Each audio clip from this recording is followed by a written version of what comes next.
even pigeons think about reality in superstitious ways? Hi, Conspirituality listeners. I don't know if I brought this up on the podcast. I don't think I have, but I talked about this experiment at the conference last week, and I thought it might be fun to just share about it here. It has to do with an experiment from 1947 that was enacted by B.F. Skinner. If you studied psychology in the last 20 or 30 years, you probably know B.F. Skinner as the psychological theorist we love to hate, because he was sort of the most notable behavioral psychologist. But all of that aside, he did this experiment with pigeons, and he put them in what ended up being called a Skinner box, which is basically a very controlled environment. It's kind of like a little jail cell, right, where you can really control what the variables are and do sort of stimulus and response testing to try and learn things about their behavior. And so what he would do is he would have them in this controlled environment, this isolated, controlled Skinner box, and he would have them be quite hungry. And then food would be dispensed to them at regular intervals for no reason. Just every, whatever it is, every 30 seconds, every minute, dispense food.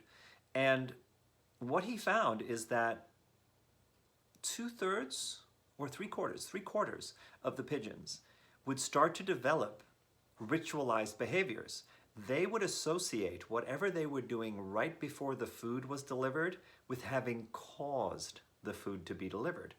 So over a period of time, you'd have different pigeons doing things like turning in a circle, doing sort of atypical head movements, orienting themselves in different places within the Skinner box. They would stand over here. They'd be oriented to where the food came out at this angle or at that angle. They would construct their own little ritual that they believed made the food come. It's a very interesting thing that you can go all the way down to like pigeons, and this is something that is hardwired into the way organisms relate to reality, right? That we are seeking agency and we are pattern detecting creatures, right? We're looking for patterns. When the patterns are correct, they have big payoffs, right? When the patterns are incorrect, as long as they don't have any downside, we will keep integrating them, because patterns that end up paying off in terms of survival value are really important. And so this is part of Michael Shermer's concept of patternicity, and how we have a tendency to see patterns that are not there and become very invested in them for a variety of different reasons. This, of course, is related to conspiracy theories and to New Age spirituality, right? That there's this preoccupation with finding patterns that reveal something that would otherwise have been hidden about reality, right? Synchronicity is a great example. Numerology, I'll get some shit for this, but astrology is a form of patternicity where you're seeing patterns and then you're reading meaning into the patterns that's not really there. And sometimes that process of reading meaning in and reflecting upon it may be beneficial in some sort of ways, but at an empirical level, the patterns don't actually mean the thing that you're extrapolating them to mean. In the same way that for the pigeon, it might have soothed their anxiety to do the little dance and feel like, oh, when I do the dance, the food comes. But if they didn't do the dance, the food still would come. And for organisms like ourselves that can start to be self-reflective and be really interested in what is true and what isn't, it kind of matters whether or not the dance makes the food come, right? The whole history of science is based on figuring out which of these patterns are actually true and accurate and predictive in ways that are reliable and can be repeated, and which of them are just noise, right? They don't actually add up to anything, yeah? So in terms of the pandemic, we can think about human beings as being each in our own little Skinner boxes, right? Isolated, cut off from the rest of reality. And you can think of social media algorithms as being something that is feeding stimulation into the system.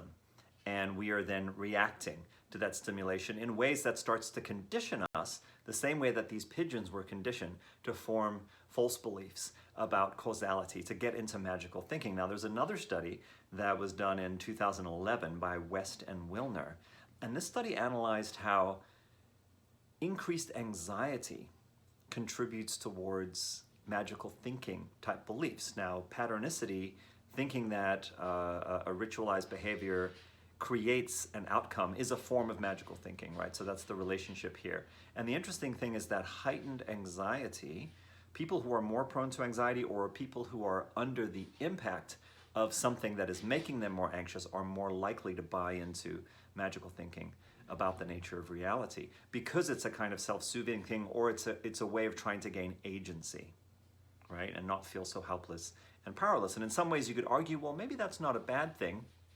And yes, that may be true up to a point, but kind of matters whether or not it's true, right? If you're going to hitch your wagon to that horse, it matters.